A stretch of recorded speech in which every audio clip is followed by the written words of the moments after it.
In the summer of 2022, I experienced the adventure of a lifetime. I bought a Yamaha XJ600 for $500 and took it on a huge motorcycle trip from Germany to Morocco.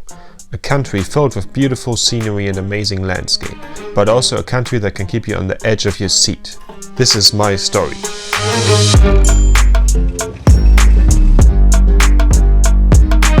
Brother, I not push you. Give him the key.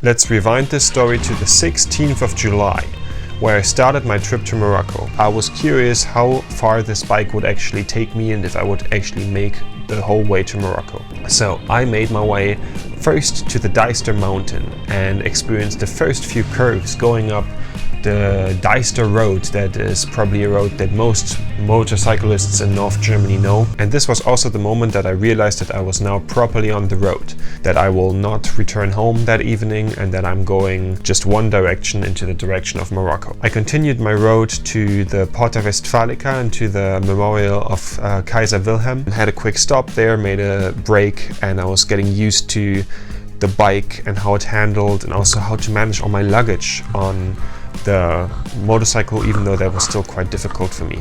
When continuing my ride, I experienced more of the German countryside roads that I really enjoyed and made my way to a really beautiful rock. So I made the decision to spend the night in Wuppertal and decided to go onto the Autobahn for the last 1.5 hours to Wuppertal. Right before I went onto the Autobahn, one of my water bottles bursted, and I at first thought it would be liquid from the bike, and I was in panic thinking, oh no, I already broke down with the bike, but then I realized it was only a broken water bottle. So I made my way to Wuppertal, where I looked for a hotel and I found one. It was kind of a dodgy one, but the Wi-Fi was good and I managed to edit my first video, and then I went to bed to continue my trip the next day. A shame, think something new under the sun. You can't take back them things. After having a look at the gorgeous train in Wuppertal that could be straight out of Gotham, I made my way to the goal of the day, the Nürburgring. On my road to the Nürburgring, I almost lost my luggage on the Autobahn. When I finally arrived though, I realized that the Nürburgring was really busy that day. There were a lot of people that didn't seem to know what they were doing, and also the track got closed for motorcycles because it was too chaotic, which was kind of a bummer. But my goal was to try to come back for this adventure later down the road. So I decided that I wanted to still cross the Belgium border that day. So I made my way through the really gorgeous landscape, enjoying the really nice curvy roads. When I finally passed the first border on my way to Morocco, I instantly started to look for some food and was greeted by some cows. But I was still so hungry that I had to find some food as soon as possible. And luckily found a Pizza Hut where I also was able to edit my videos. After that I looked for camping. When arriving at the camping ground, it was closed, but I managed to reach someone at the reception and they told me to just put my tent onto the camping ground. This was also my first time speaking French on the phone. Merci, c'est très gentil. À quel temps je dois sortir? When constructing the tent, I realized the tent was smaller than said on the package and too small for me, but it was the tent I had now. And it worked fine for the first night in the tent on this trip, even though the temperatures dropped below 10 degrees.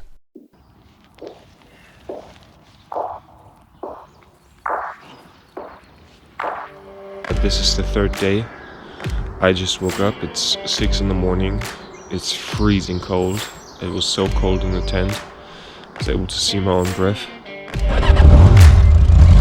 Oh, I've been running from the law. Hope they won't shoot me down soon.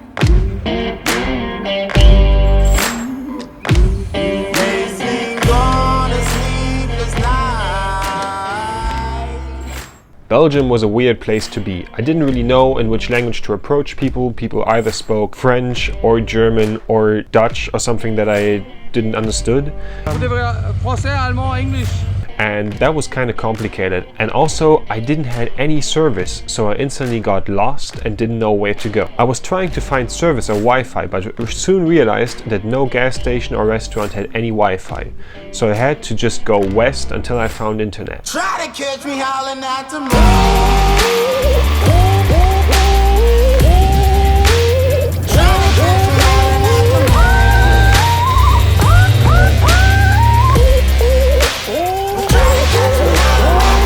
Came across internet. Arriving at the next highway, my phone overheated and I had to just follow the highway to Rouen in France.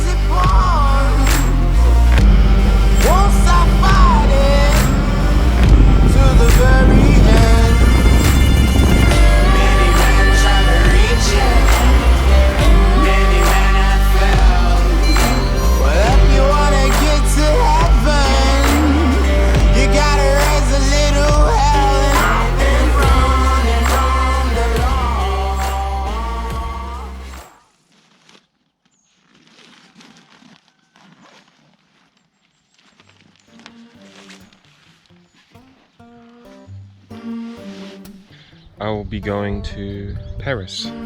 It will be really warm, 41 degrees. I need to see how I and the motorbike can manage.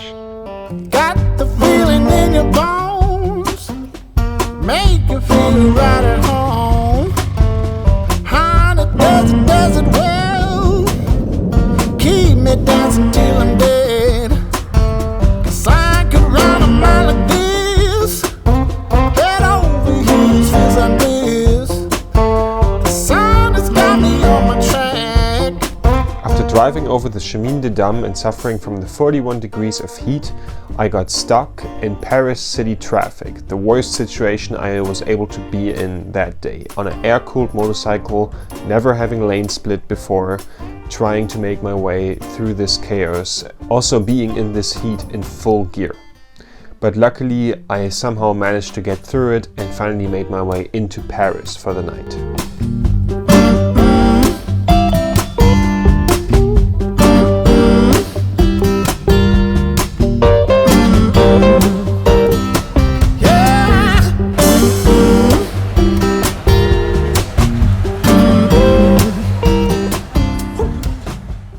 The next day I was so happy to ride my motorcycle around the Arc de Triomphe. It is something that I always wanted to do.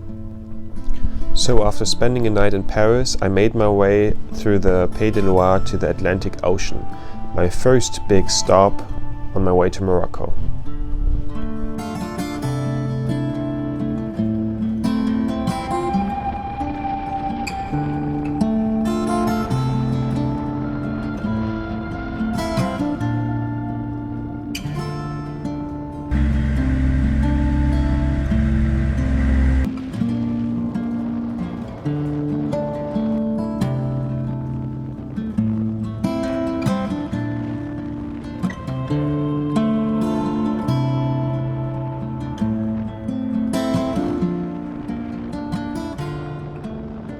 Well guys, I just pulled over for a break and dropped the bike because I was literally too tired to hold it anymore. This is, by the way, the first time I ever dropped the bike.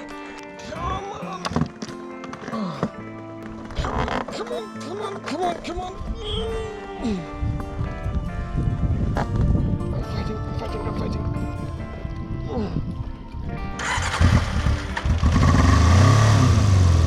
Like, the sun is just so brutal because, as you guys can see, there's literally no shadow here whatsoever. After getting back on the bike and recovering from the shock of having dropped my bike, I followed the Loire on the way to the Atlantic Ocean. I gotta be honest, during this time I was really struggling with self-doubt and was really exhausted from riding my motorcycle. But I tried to push through it with the thoughts of the gorgeous pine trees of the Landes forests in mind.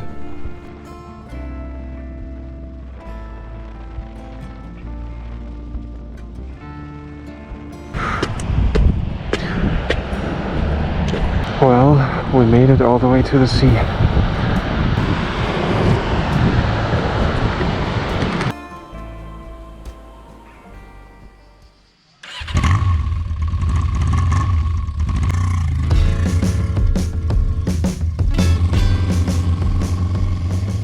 So after editing some of my videos and going surfing, I decided to continue my trip to Morocco. So I made my way to Biarritz, one of the most beautiful cities in Europe in my opinion, and directly in front of the Pyrenees.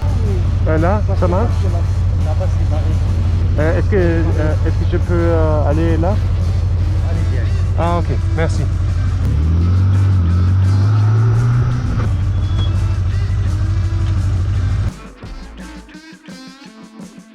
I realized that being down the few days before was mostly due to having a really sore back from my backpack, so I tried to find a solution for putting my backpack onto my rear seat and continued to the Pyrenees.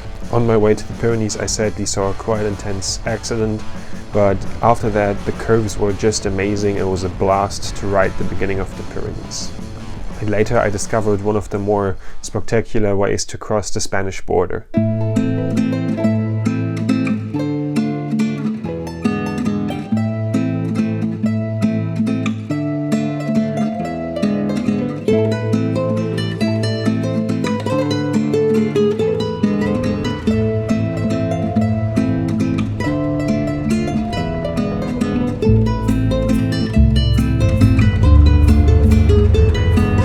Pardon, hay una plaza de camping para mí?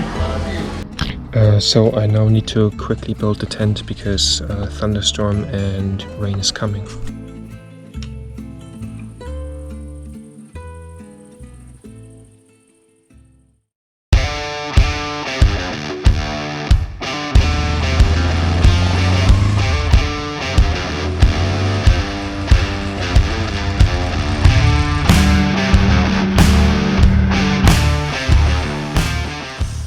For this day I had a special goal. On that day I wanted to have a look at the gorgeous rock and the Banderas Reales. So I decided to go off the course and make my way there. There was a long way around the half desert of Spain on the Autobahn, but I decided to go over the cross-country road directly to the rock, accepting that there will probably be some gravel roads in between. This is basically the end of the road to the desert. This is how it continues. So it's gravel road from now on.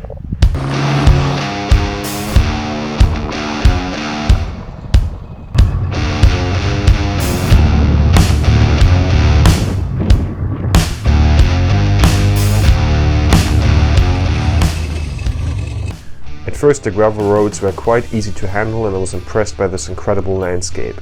But the deeper and deeper I got into the desert and closer to the huge rock, the harder it became. And at some point the track turned into a washed up single trail that pushed me and my bike to its limits.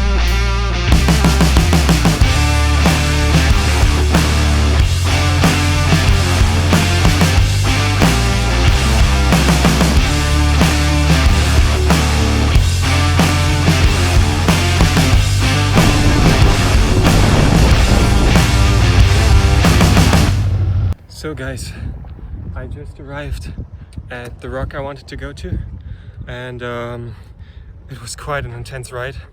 I managed to get here. At a few points I was questioning that. After seeing this gorgeous rock, I made my way back to the Pyrenees. This will be my first night wild camping because I didn't find an affordable camping spot in the area.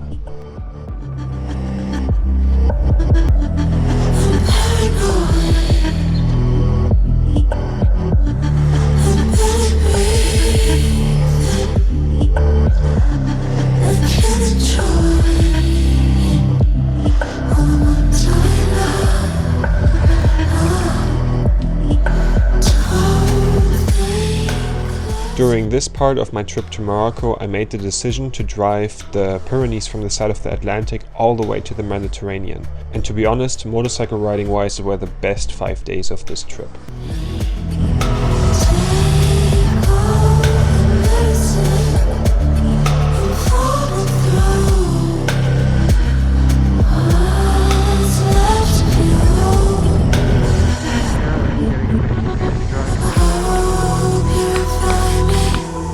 Define me.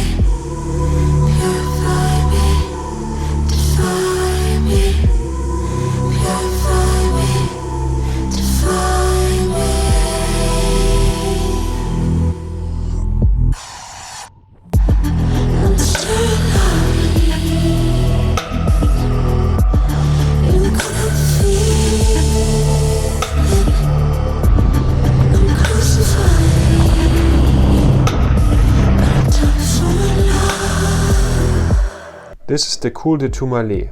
It is the highest road of the Pyrenees, and for me it was the absolute highlight of the Pyrenees. It was the most beautiful landscape and just the best motorcycle riding I experienced on this trip.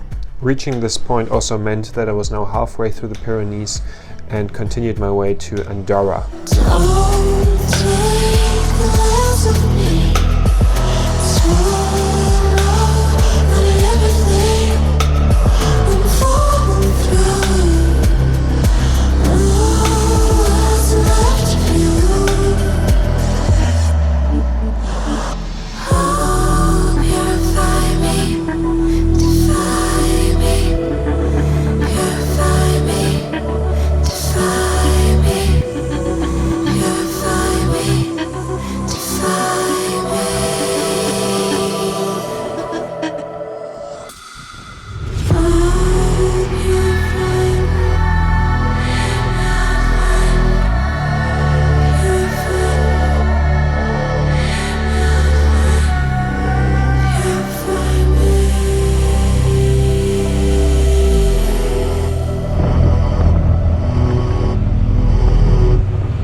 After spending a night in Andorra, one of the smallest countries in the world, I decided to make my way to Barcelona.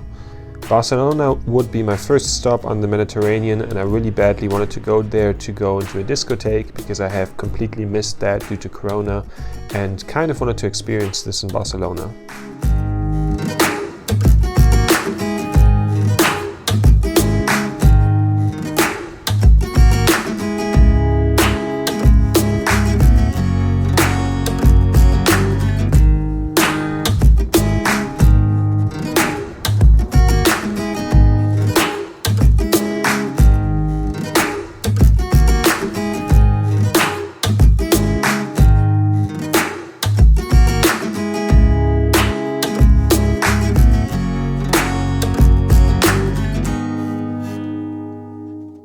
The night out in Barcelona was amazing. I met some awesome people and had a really good time, and also did some editing while I was hungover.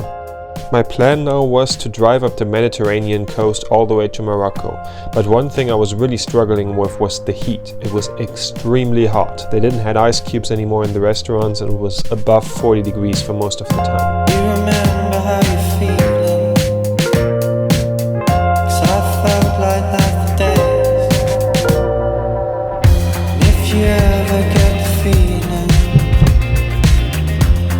Gonna fade away. I could be there behind you to put the pieces up too late. I don't need you on my own. I can feel my life go by in slow motion. I need to know if you're afraid or During this time of my trip, I kind of hit my second low point and was really demotivated and really struggling with the heat and also with the filming, but I tried to push through it. I had a point when I was going to Valencia where I was really struggling, but after Valencia I wanted to make a decision if I continue or give up, and as you guys can see, I made the decision to push through it.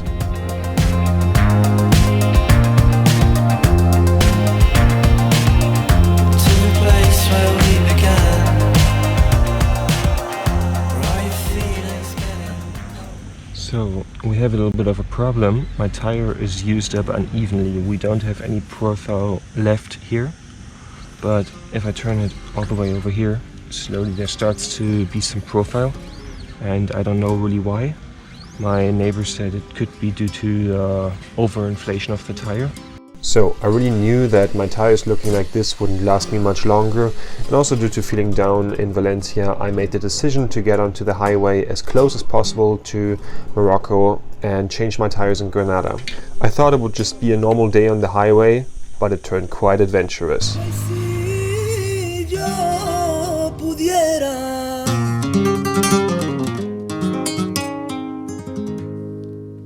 Ser libre como los ríos.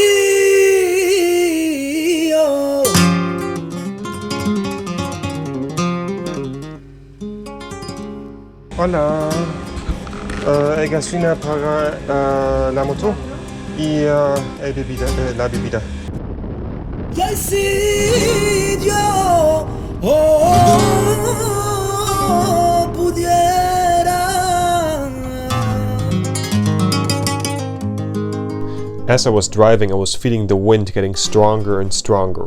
A taste of what was about to come. Der Wind ist halt nicht mehr witzig.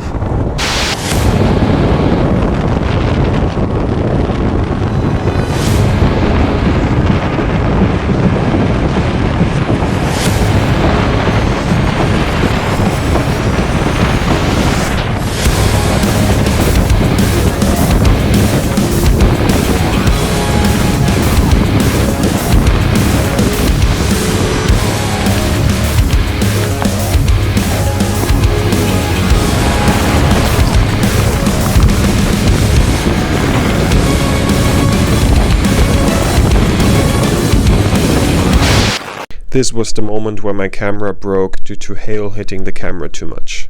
But luckily I still had the second camera, which enabled me to continue filming. I was completely wet down to my underwear and was getting cold fast. I was trying to find a hotel next to the highway, but I didn't find anything. On my search for a hotel, I was racing some bikes through the night.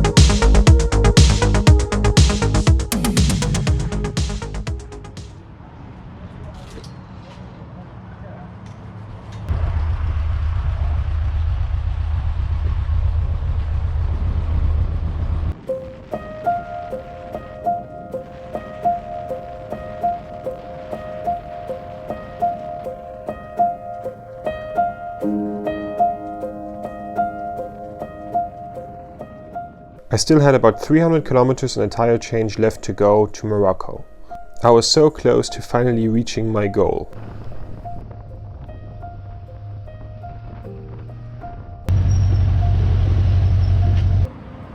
I've just been successful at the motorcycle store. I'm getting my new tires. I will be getting them this afternoon. Everything is happening super quickly, which is just great news and makes me really happy that things are moving forward.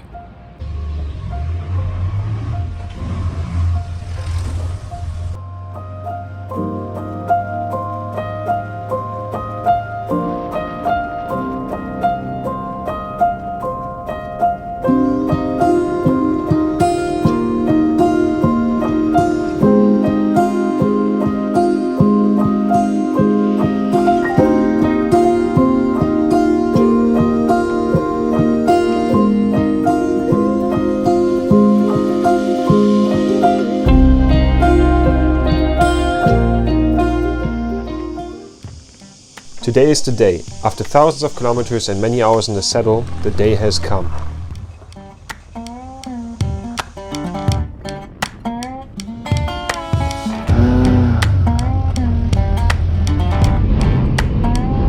We're going to Africa now, and soon I will be arriving in Morocco. The boat trip will roughly take around 1.5 hours.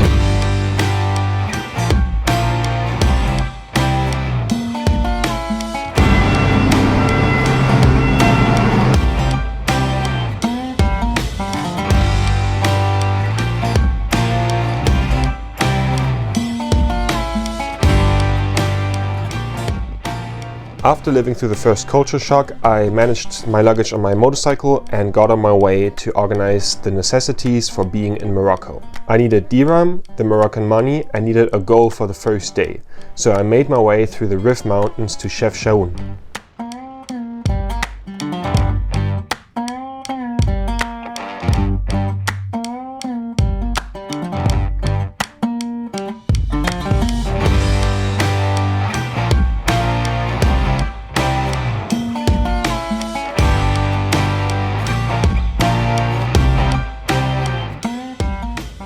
When arriving in Chefchaouen was the first time that I thought I was really in over my head on this trip. I was driving around in circles in Chefchaouen and didn't find a place to park my bike. There were loads of kids with keys trying to talk to me. There were people offering me hash, and everyone tried to get me into their hotel, and it just seemed really dodgy. I did not feel comfortable at all. Parle français? Je parle un peu français. Oui, vous avez une réservation? Non. I have some hostel. You can and the store is wait 1 minute. I explain for you. Okay. I explain for you everything. Wait. No problem. No, I explain for you because the Medina is here, the old Medina. Okay. No, wait 1 minute. GPS speak No, with you. sorry. Talk with me 1 minute. 1 minute. Sorry. After being really exhausted from driving around in circles in Chefchaouen, I had to just trust some random person, and it turned out to be fine.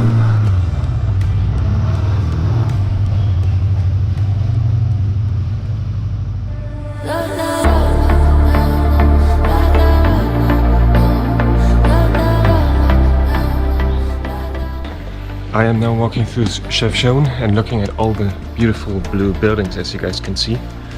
Yesterday finding a hotel was kind of wild because there were all the people with the keys that tried to get you into like their hotel and so on, and at some point I needed to trust one of them and it worked out fine. But I was really picky and really wary about who I trust in that situation, but it worked out fine in the end.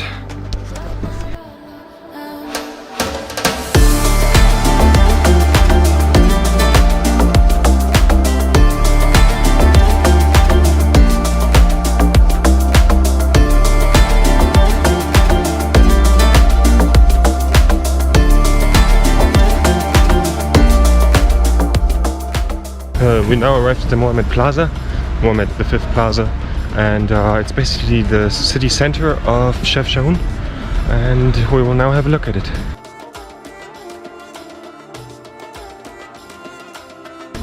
I am now on my way to the Place El Hauta, and we'll have a look at that. And I've already got lost a few times in this city.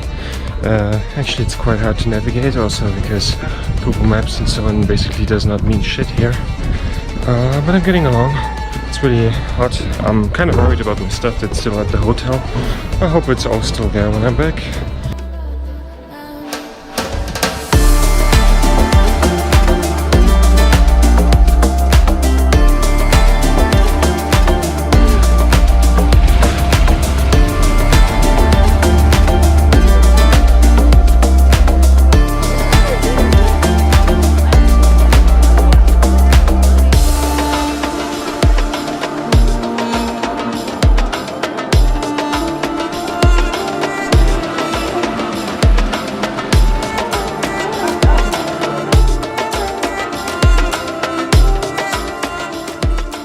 We will now be leaving Chefchaouen. I will look if my bike is still there and if my luggage is still there, and then we get on the road. A few kids look after my bike while I'm in the city. I will pay them some money, and I hope that the bike is still where it's supposed to be.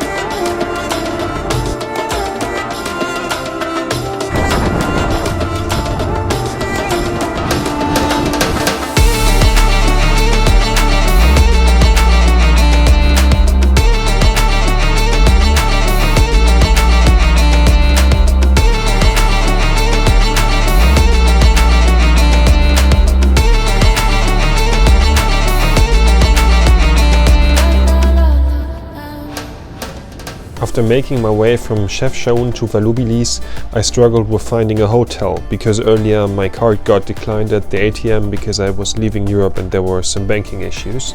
So I had to find a place to stay somehow. Y a-t-il une chambre pour une personne? Merci, c'est très gentil. Parce que... Mais viens voir la chambre, parce qu'il me reste, je suis complet, on a une chambre qui est... Ah, ok. Qui reste. Viens, Merci, c'est très gentil. And this farmer was so nice to let me stay in his guest house and gave me some hospitality. So I survived the car ride with complete strangers from Morocco. They seemed quite trustworthy, and also they were. I'm now in this town, and I've went to the ATM and I've gotten money, so everything is fine now, because tomorrow for the archaeological site I need money. And now I will find the people who drove me in a bar and get home.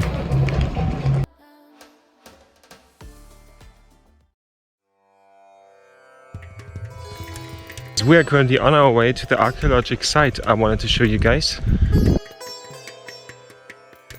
After having a look at the archaeological site, I started my way to the Atlas Mountains.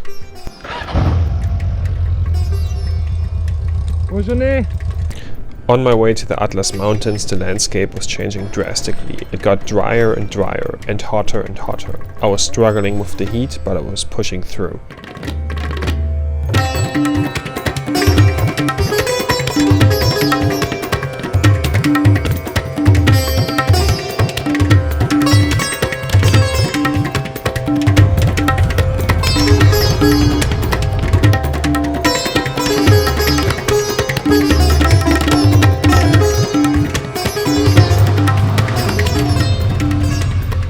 So, I am now in my room.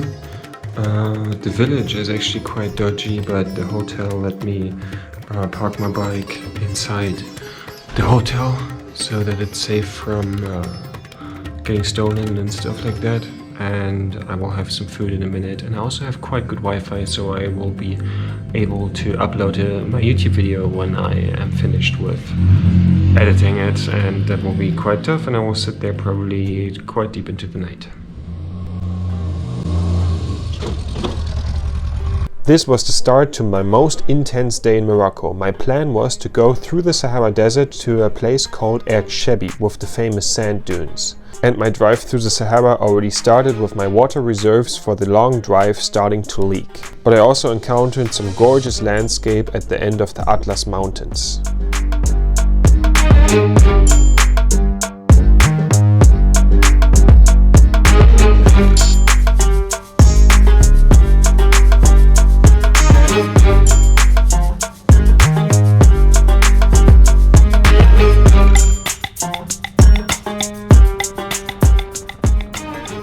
After seeing barely any traffic or civilization for about 200 kilometers, I made my way to a village, and the road was blocked, so I had to take a shortcut through an alleyway off-road to make my way.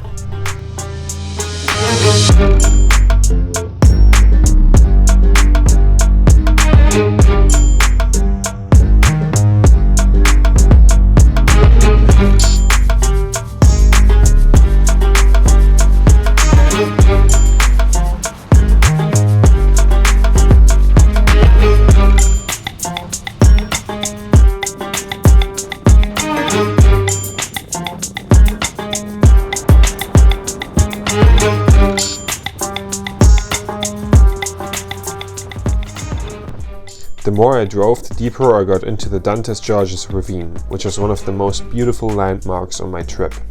On the other side, I organized gas and some food and continued my way through the Sahara to Erg Shebi.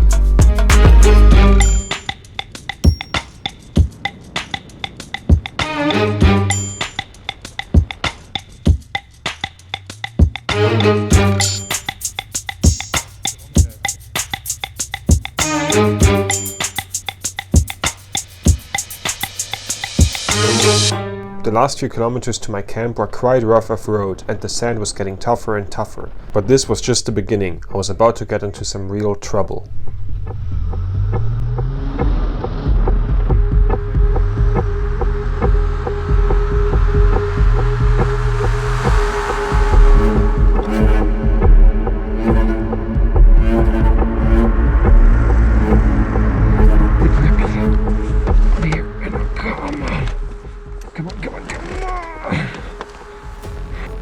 So we have no service here. I need to think on how I solve this now, because to be honest, this is bad. So guys, as you can see, We're in the Sahara desert. There's the sun. I can roughly see from here the hotel tents. They're roughly still 2 or 5 kilometers away. I just need to get the bike up. But for now, let's enjoy this amazing view.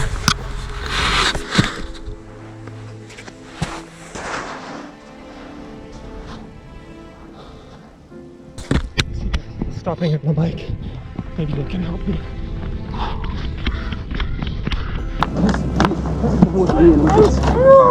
Okay. Any problem? You have reservation? Yeah. Us, you want help you. Because us, Okay. us, Yeah. phone, it's military. Okay. Military. And me, we have camp. It's hard for your brother. And how much to make a reservation? 50 euro. 50 euro Yeah. for the night. Yeah. Any problem? I give you room for 40 euro. But I can't. No. It's roughly 2 kilometers away. It's over here. 4.4 kilometers. Yeah, brother, not possible. That's me, you won't tell you, but you are free like in the sky. I cancel. It's no problem. This is not not something. Yeah, just us not push you. Okay. I won't help you, but just for you, you know. Yeah. Even though those two men were helping me from the first moment on, I had a really bad feeling about them. Something was off. They had not the typical Moroccan, calm, friendly kind of kindness like, for example, the farmer earlier. Something was up with these two. Even though they said they didn't want to push me, their communication style seemed really pushy. My feeling that they were up to no good got even worse when the truck stopped earlier and they said no to whatever the person was saying in Arabic. I think the person was asking to help. This was a really bad sign. I felt like I couldn't turn around or go somewhere because my bike was slower than their Jeep and I lacked the experience for riding in this sand.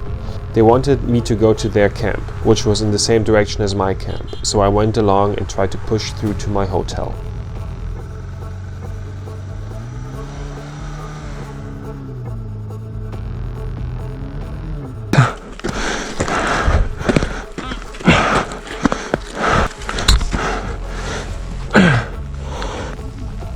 And first time in desert. Yeah, I mean, I've been in the desert in Australia and in Spain. But here is different, is Africa. The motor is good, it's very fast. How do you travel alone? I've been traveling with some friends and now going into the desert here. Yeah. As you can tell, at this point I was straight up lying, because by now I was worried about my safety. I called the camping spot and ايش قال لك عزيز؟ قال لك الاشياء هذه ديال كم قال لك كلمني صاحبه. Sorry? So the location of my camping is Before, brother, I tell you. Yeah. I tell you, us we have camp, help and help lesson. Okay. Help by help. Because us we have camp and I can help you because the man of the camp no come help you. Yeah. Ask I help you. But where us is I your will camp? help you. Huh? Where is your camp? No, after to look. Okay. When we go to see. Okay. Brother, us not push you. Not push you, brother. Yeah. You are a friend. Understand me? If you want understand. another camp, I will help you. Not worry. You are with your brothers. Give him the key. I was 1.2 kilometers away from my camp, and there was also no reasoning with these two, so I had to follow them along. I called the camp earlier, but no one was picking up. I was thinking about making a run for the camp, but because I didn't reach anyone, I wasn't sure if there would even be someone. I was insanely scared. We got into their Jeep and we were driving through the night for 40 minutes, somewhere into the Sahara desert. We were close to the Algerian border. I was not sure where I was about to end up, but luckily there was a camp.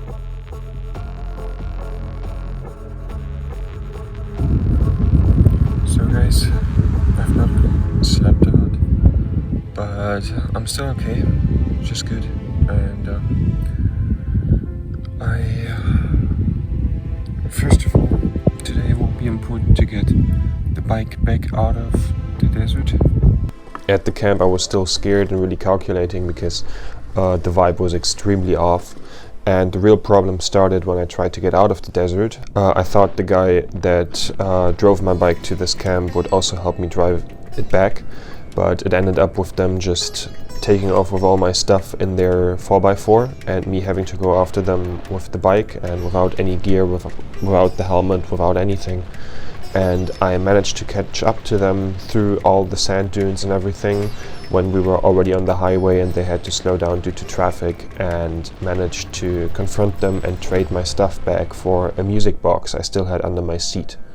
This was an extremely shit experience. I was in between really scared for my life, and I was having at the time 35 subscribers, and I was literally thinking, oh, I started a YouTube channel with the dream of becoming a YouTuber and will maybe lose everything for it. And yeah, that was scary.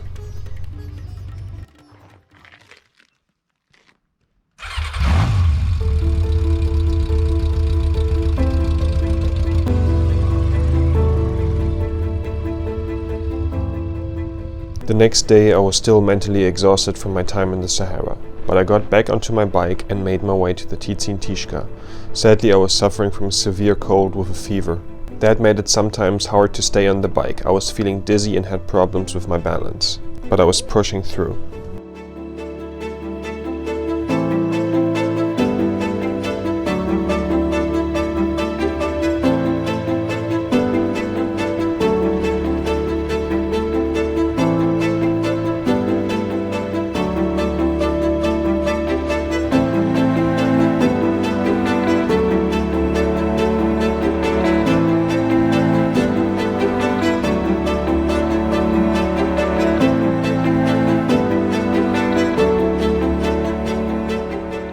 I'm really done.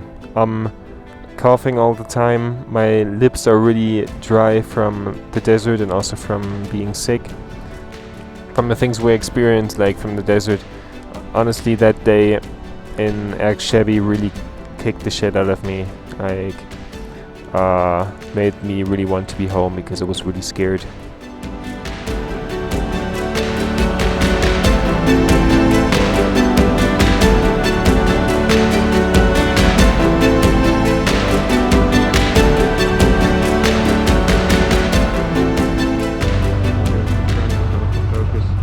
After driving over the Tizin Tishka and spending the night in Marrakesh, I made my way to my last goal on this trip, Casablanca.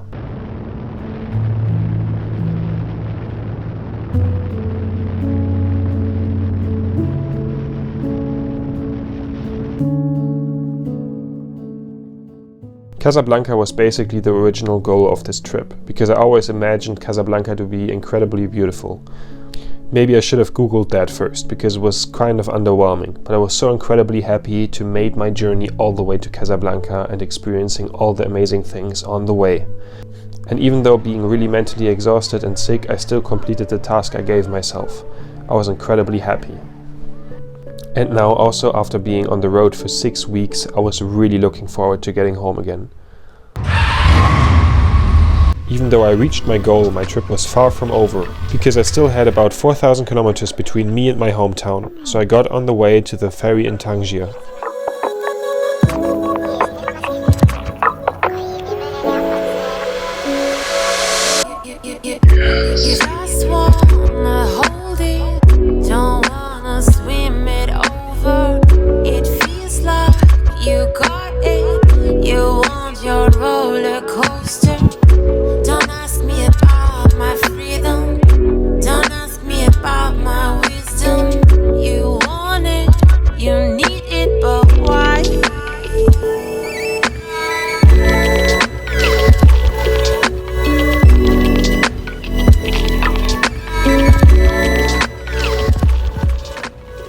When riding from Barcelona into France, it was really cold, because by now autumn had arrived in Western Europe. On top of that, it started to rain heavily.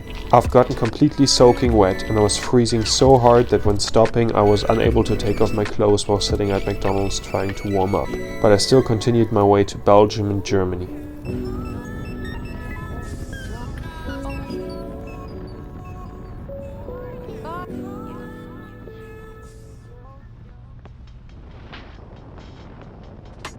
After arriving back in Germany, I was luckily still able to make my round around the Nürburgring.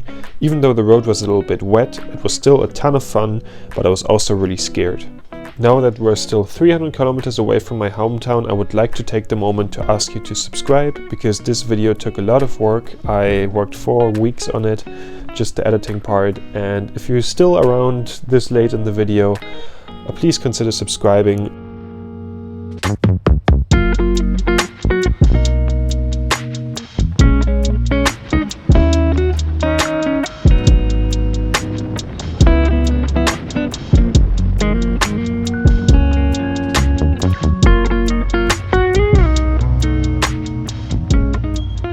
So, after 10,000 kilometers, I finally made it back home.